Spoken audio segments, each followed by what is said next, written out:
èròǹgbà àwọn kan tí wọ́n fẹ́ parí ìjà tó ń lọ láàrin àwọn gbajúgbajà olórin fújì méjì lórílẹ̀‐èdè yìí ni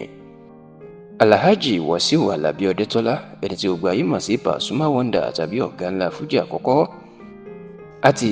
Alhaji Táyé Àkàndé Adébísí, ẹni tí ó gbayé mọ̀ sí Táyé Currency tàbí àpèsìn fújì àkọ́kọ́ tàbí olórí ẹbí ọ̀gá ńlá. Ìgbìyànjú àwọn èèyàn pàtàkì kan láti parí ìjà náà ní ọjọ́rú tí í ṣe ọjọ́ Wednesday ọ̀sẹ̀ tá a wà yìí, ìyẹn ọjọ́ 12 oṣù kẹta ọdún 2025, the 12th of March 2025 ló máa ti forí ṣánpọ́n báyìí o lórí bí Táyé Currency bó ṣe ti kúrò lórílẹ̀‐èdè Nàìjíríà tó ti gba ìlú London lọ lórílẹ̀‐èdè United Kingdom. Kì í ṣe ìròyìn mọ́ rárá pé àárín Táyé Currency àti Pasuma tí wọ́n múra wọn bí bàbá àtọmọ, ọ̀gá àtọmọṣẹ́ tẹ́lẹ̀, ó ti dàrú láti nǹkan bí oṣù kẹjọ ọdún tó kọjá. Táyé Currency ló sì sọ ọ̀rọ̀ tó di awuyewuye nígbà tó kéde wípé kí ẹnikẹ́ni kó má ṣe pé òun ní ọmọ Pasuma mọ́ nítorí pé kò tó òun bí lọ́mọ. Ó ní Pasuma ọ̀gá ló jẹ́ fóun, bẹ́ẹ̀ ni òun ò kọ́ṣẹ́ lẹ́yìn ẹ̀. Ó tiẹ̀ jẹ́ kó di mọ̀ pé bí wọ́n bá tiẹ̀ ní torí pé òun kọrin bíi Pasuma ní àbúrò òun ṣe bíi Pasuma ni wọ́n ṣe ń pòun lọ́mẹ. Oníṣẹ́ bíi Pasuma òun náà kọrin bíi gbajúgbajà olórin fújì ni Alhaji Abbas Abdulkudus Akande, ẹni tí ó gbayé mọ̀ sí Obesere tàbí ọmọ Rápálá tàbí PK Force. Olóhùn náà ṣe bíi Obesere rí, Pasuma sì ṣe àwòkọ́ṣe Obesere rí. Ọ̀rọ̀ gan ló di wàhálà láàrin àwọn méjèèjì tó di pé inú Pasuma ò dùn.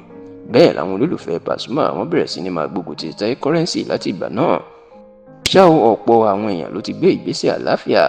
láti parí ìjà àárín Táyé Currency àti Pasuma, ṣùgbọ́n tó jẹ́ pé níṣe làwọn méjèèjì ń sá fúnra wọn tí wọ́n fẹ́ fojú kanra wọn, tí gbogbo ìgbìyànjú àlàáfíà náà tó sì ń já sí pàbó. Ṣá o, tẹlifíṣàn Yorùbá Tòótọ́ fìdí ẹ̀ múlẹ̀ pé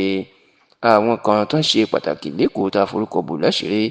wọ́n ti pinnu wípé ọjọ́ Wednesday ọ̀sẹ̀ tá a wà nínú èyí ni wọn yóò parí ìjà àwọn méjèèjì ní ìlú Èkó lágbègbè Abúlé Ẹ̀gbá. A gbọ́ pé níbi ayẹyẹ wáàsí ẹlẹ́ẹ̀kan lọ́dún iléeṣẹ́ Ria Entertainment and Logistics tí aláṣẹ àti olùdarí iléeṣẹ́ Ria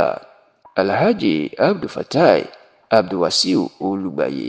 tí ó máa ń ṣe, ibẹ̀ la gbọ́ pé wọ́n ti pinnu pé wọn yóò parí ìjà náà. A gbọ́ pé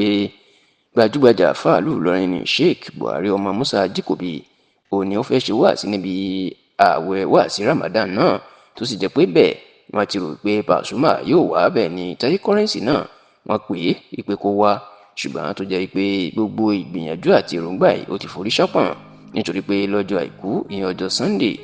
ọ̀sẹ̀ tuntun tá a wọ̀ ní Táyé Currency tó kúrò lórílẹ̀‐èdè Nàìjíríà tó gba orílẹ̀‐èdè United Kingdom lọ, tí kò sì ní lè wá síbi